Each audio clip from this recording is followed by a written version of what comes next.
Shalom saudara yang dikasih oleh Tuhan. Renungan kita hari ini berjudul Kita Tidak Bisa Gagal. Apa maksudnya kita tidak bisa gagal? Mungkin kita semua bertanya-tanya, selama hidup ini kita merasa banyak hal yang kita rencanakan gagal. Lalu apa maksudnya kita tidak bisa gagal? Mari kita baca terlebih dahulu dalam Mazmur pasal yang ke-33, ayatnya yang ke-10 dan 11. Tuhan menggagalkan rencana bangsa-bangsa. Ia meniadakan rancangan suku-suku bangsa. Tetapi rencana Tuhan tetap selama-lamanya. Rancangan hatinya turun-temurun. Kita lanjutkan ke ayat yang ke-12. Berbahagialah bangsa yang Allahnya ialah Tuhan. Suku bangsa yang dipilihnya menjadi miliknya sendiri. Jadi, apa maksudnya kita tidak bisa gagal? Kita tidak bisa gagal ketika kita percaya kepada Tuhan. Karena dikatakan tadi, rencana Tuhan itu tetap selama-lamanya. Rencana Tuhan itu tidak bisa digagalkan. Rencana Tuhan itu tidak ada plan A, plan B seperti kita.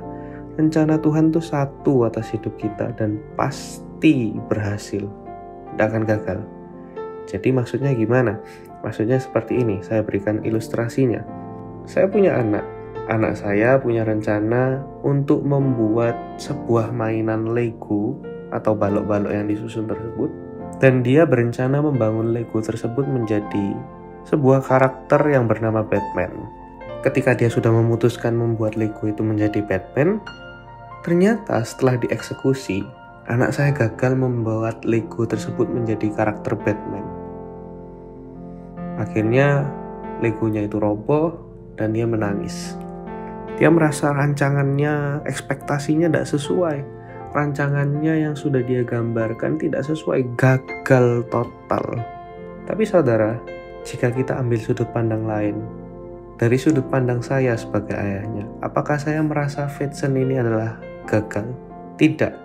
Jawabannya adalah tidak. Kenapa? Karena menurut saya, kegagalannya itu adalah sebuah proses untuk dia belajar akan susahnya membuat sesuatu, sehingga ketika dia nanti dewasa, bertumbuh dewasa, dia akan tahu rasanya gagal itu gimana dan akan bangkit kembali ketika dia gagal. Jadi, dari sudut pandang saya sebagai ayahnya, kegagalannya itu bukanlah kegagalan, melainkan sebuah proses. Tapi beda di sudut pandang dari anak saya. Dia merasa ekspektasinya tidak sesuai dan rancangannya gagal total. Sama halnya di pandangan Tuhan, sama halnya dengan rancangan Tuhan. Rancangannya atas hidup kita tidak pernah gagal. Itu sebabnya saya beri judul renungan ini, kita orang-orang yang tidak bisa gagal. Selama kita percaya kepada Tuhan, kita ini tidak akan pernah bisa gagal. Meskipun ekspektasi dan rencana, rancangan kita yang kita jalankan tidak sesuai dengan apa yang kita mau. Mungkin kita berpikir itu gagal. Tapi ketika kita bangkit dan percaya kepada Tuhan, dan kita akan terus memilih untuk tetap melangkah dengan iman kepada Dia, menggandeng tangannya, percayalah, kegagalan itu bukanlah akhir, melainkan satu packaging atau satu paket proses yang Tuhan izinkan terjadi di hidup kita untuk mendapatkan sesuatu yang indah. Jadi saudara, kalau kita sedang dalam posisi gagal melakukan sesuatu tidak sesuai ekspektasi kita, bangkitlah. Jangan mengurung diri, jangan terpuruk dan merasa kita ini orang yang gagal ketika kita tidak berhasil melakukan sesuatu tidak sesuai ekspektasi kita. Tapi bangkitlah, percayakan kepada Tuhan hidup kita. Katakan kepada Tuhan, Tuhan, aku gagal di sini. Maksud dan rancanganmu apa ya?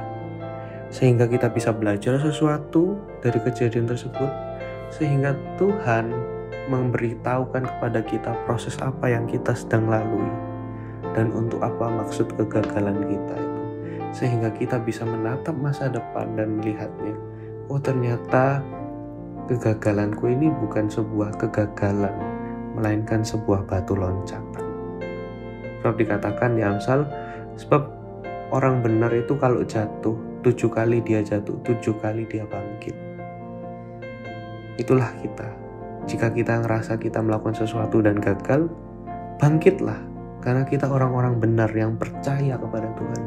Karena kegagalan kita, kejatuhan kita bukanlah akhir, melainkan sebuah batu loncatan yang Tuhan sediakan bagi kita, agar kita melewati proses sehingga kita menjadi pribadi yang lebih kuat dan siap menerima sesuatu yang indah dari Dia.